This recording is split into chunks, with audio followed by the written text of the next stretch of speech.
very proud of everyone in our organization, from our players first and foremost. It was a great team victory, and to celebrate the 19 seniors that walked, the 26 total that will leave this program, was a great way to end their career here at the Rock.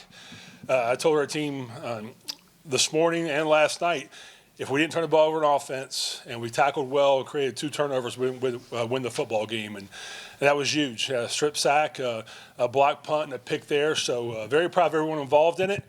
And we're going to celebrate here for a couple hours and get ready for Georgia Southern for next week.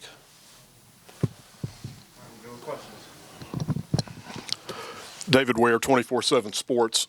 Shawn, first half, you guys really struggled to run the ball. So you came out of the halftime locker room, and it almost felt like you were very intent on imposing your will with the ground game.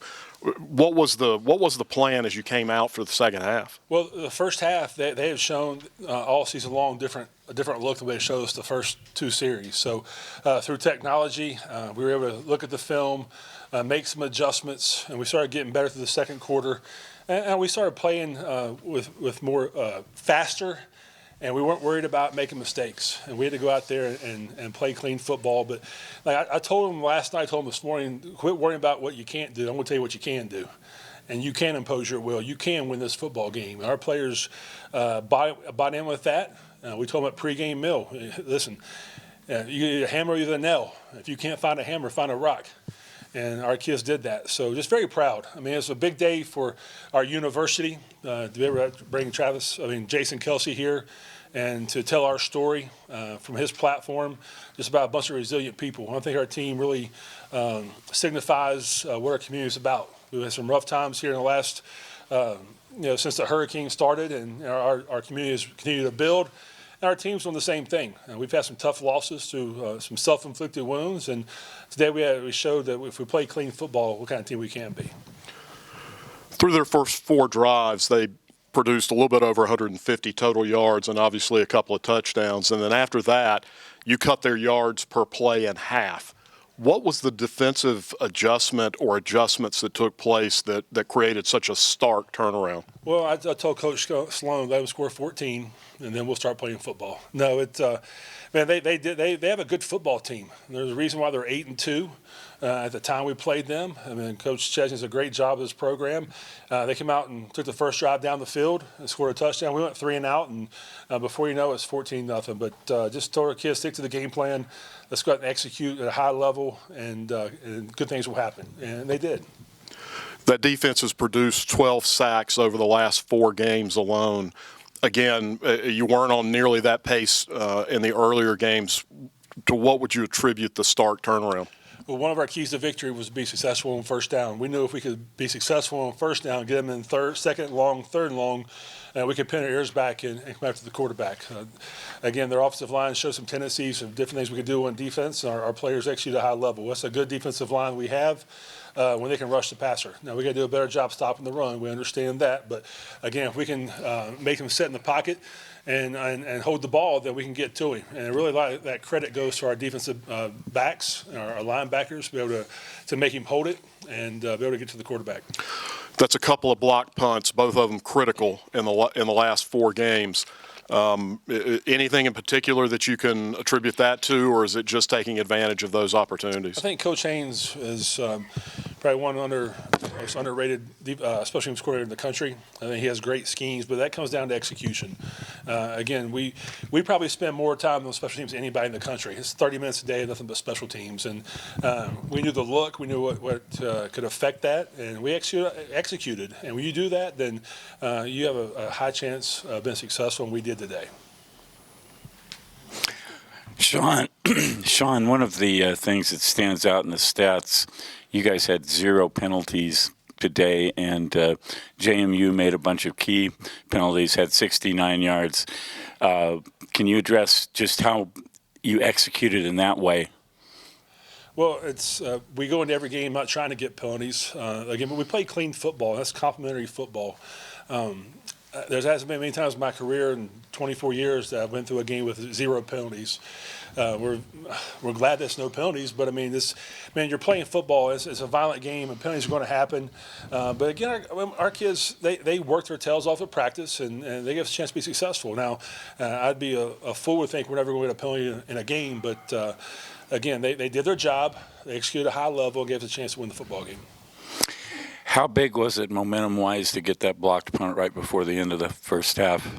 It was big. I mean, you said a lot of things we do is, we use a book as probability of things and when to use your timeouts, when not to use your timeouts. And it's just a different part of the game that people don't think about. I mean, we study that. Myself and Coach Spears study situational football at least 2 hours a day. What can we do? What can't we do?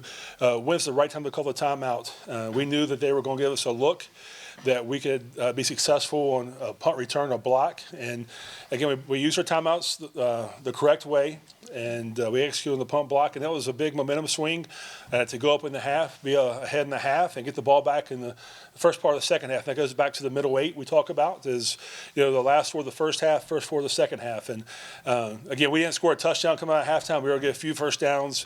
I probably, looking back at it, I never want to look in the rearview mirror. But you're in no man's land on 4th down. If you punt it and it goes out of the end zone, it's really a 15-yard net. So we're going to be very aggressive here. I trust our defense that if we don't get it on offense, our defense will hold them. And I thought they held them to a field goal on that play. So, again, just great complimentary football. All the credit goes to our players.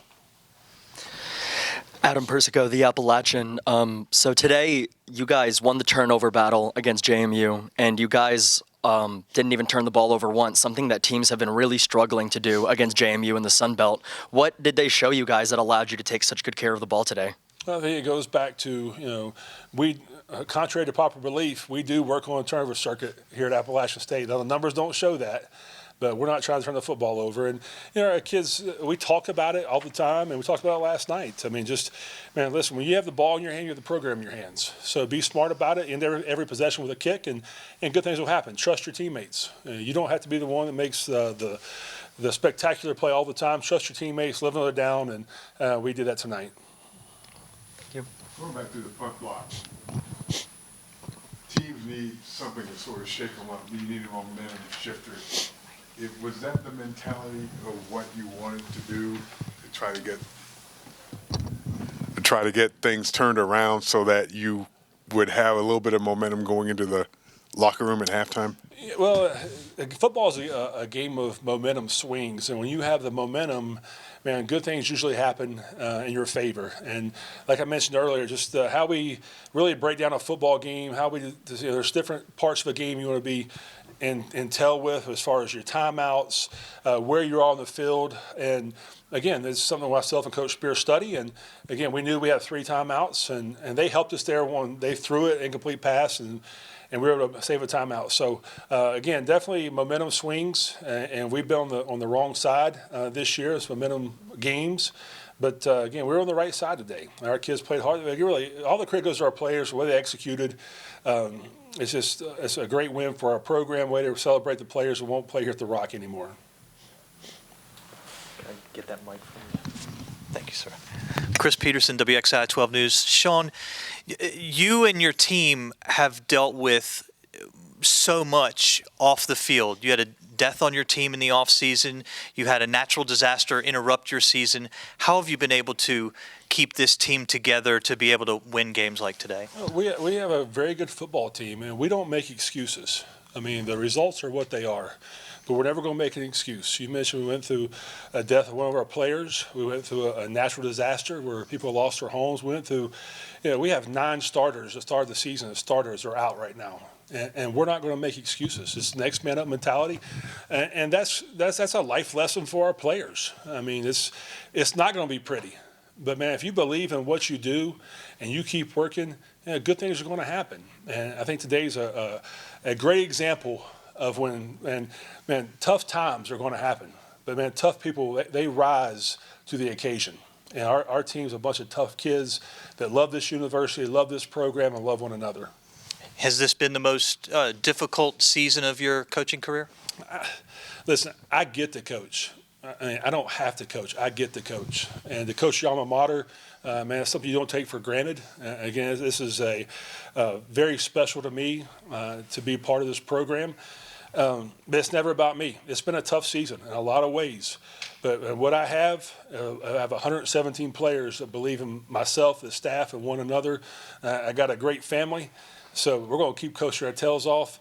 Again, this is going to be great for us in the future. And I'm excited to see what happens. But again, we have a big game next week. We're going to celebrate here till 8 o'clock. That's my bedtime. And then we'll get ready for Georgia Southern tomorrow. Thank you, Coach. Any more questions for Coach Clark? I do want to say something. I want to make sure I thank the fans and our student section. Man, what an incredible atmosphere. And you guys are the difference maker when we do well. And I tell you, you guys have been special this year at home. We need to see you in Statesboro. But again, just thank you to our fans, our students, for making this place special here at the Rock. All right, last question. Significance of this win is obvious, but just how does that shift you to next week? I mean, the pressure doesn't change. You want to be playing in December. What's the emotion and the effect of this game on next week? Well, we're not going to feel pressure. We're going to apply pressure. And I think that's what's special about this group. And again, we don't talk about it. This is a must-win situation. We're going to play great football, clean football, complimentary football, and then do our very best. And that's all you can ask for our players, our coaches, do our best. Again, we're paid to win football games, and we understand that. So that was not brought up in any meeting, staff meeting, team meeting, et cetera. We expect to win every game. And when that doesn't happen, we're definitely disappointed. But tonight we're going to celebrate, enjoy it, get a good night's sleep, and get ready for Georgia Southern tomorrow.